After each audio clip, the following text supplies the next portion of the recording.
మన ప్రభు అయిన యేసుక్రీస్తు నామములో మీ అందరికీ శుభములు తెలియజేయచ్చు ఉన్నాను. నిర్గమకాండము 3వ అధ్యాయము 7వ వచనము. వారి దుఃఖములు నాకు తెలిసేయున్నవి.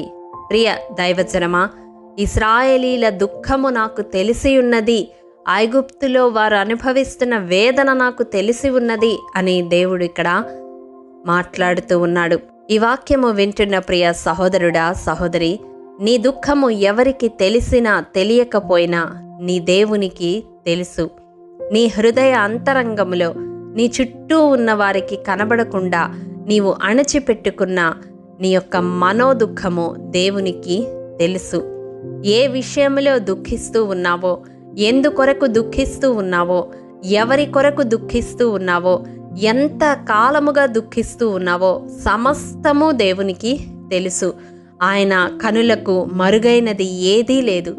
నేటి కాలములో సపరేట్ బెడ్రూమ్స్ కల్చర్లో ఉన్న మనము దుఃఖిస్తూ ఉంటే మన బిడ్డలకు తెలియకపోవచ్చు, మన తల్లిదండ్రులకు తెలియకపోవచ్చు, మన తోబుట్టువులకు తెలియకపోవచ్చు, కానీ రహస్యమందు చూచుచున్న నీ తండ్రికి నీ దుఃఖములు తెలిసేయున్నవి.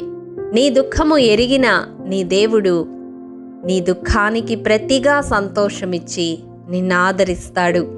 నీ దుఃఖమునకు ప్రతిగా ఆనంద తైలముతో నిన్ను అభిషేకిస్తాడు. అవును ప్రియ దైవజనమా, యెషయా గ్రంథము 61వ అధ్యాయము 2వ వచనం ప్రకారం మన దేవుడు దుఃఖాక్రాంతులను ఓదార్చేవాడు. ఈ లోకములో దుఃఖిస్తున్న వారిని ఎవ్వరూ పట్టించుకోరు, చులకనగా చూస్తారు, సానుభూతిగా చూస్తారు, వెనుకకు వెళ్ళి హేళన చేస్తారు. కానీ నీ దేవుడు నీ దుఃఖాన్ని చూడడం మాత్రమే కాదు గాని నిన్ను ఆదరించి ఓదార్చి ఆనాడు ఇశ్రాయేలీలను 105వ కీర్తన 43వ వచనం ప్రకారం ఉత్సాహ ధ్వనితో వెలుపలికి రప్పించినట్లుగా నీ దుఃఖ స్థితి నుండి సంతోషముతో నిన్ను వెలుపలికి రప్పిస్తాడు. అవును ప్రియ సహోదరి, సహోదరుడా, ఏ మనుష్యుడు నీ దుఃఖాన్ని తీర్చడం అసాధ్యము అని, నీ పరిస్థితి ఇక బాగుపడదు, మార్చబడదు అని నిరాశ నిస్పృహలతో నిండిపోయి ఉన్నావా? నా దుఃఖానికి అంతు లేదు, నా జీవితము అంతమైతే కానీ ఈ దుఃఖానికి అంతము లేదు అని నిరీక్షణ కోల్పోయి ఈ మాటలు వింటూ ఉన్నావా? అయితే దేవుడు నీతో మాట్లాడుతూ ఉన్నాడు. దుఃఖానికి ప్రతిగా ఆయన నీకు సంతోష వస్త్రాన్ని ధరింపజేయనయున్నాడు. నమ్ముతున్నావా? నమ్మితే ఈ ప్రార్థనలో ఏకీభవించు. కృపాభరితుడవైన మా ప్రియ పరలోకపు తండ్రి, నీ పరిశుద్ధ పాదములకు వందనములు. దేవా, విత్తబడిన వాక్యమును ప్రతి హృదయములో నూరంతలుగా ఫలింపచేయండి. తండ్రి, దుఃఖాక్రాంతులను ఓదార్చే దేవుడవు. ప్రభువా, మా దుఃఖములన్నీ నీకు తెలిసే ఉన్నవి.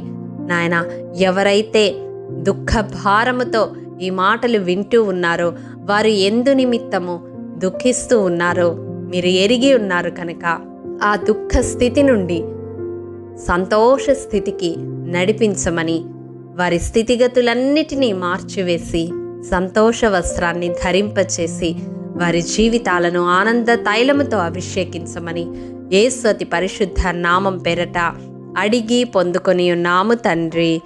ఆమెన్. ప్రియ దైవజనమా, అనుదినము షారోన్ మన్నా ద్వారా అడగబడుచున్న బైబిల్ క్విజ్ ప్రశ్నలకు సమాధానములు ప్రతి నెల మొదటి వారము కామెంట్ బాక్స్లో పోస్ట్ చేయబడతాయి. కాబట్టి గమనించి మీకు తెలియని ప్రశ్నలకు సమాధానములు తెలుసుకొనగలరని ప్రభు పేరట మనవి చేయుచూ ఉన్నాము.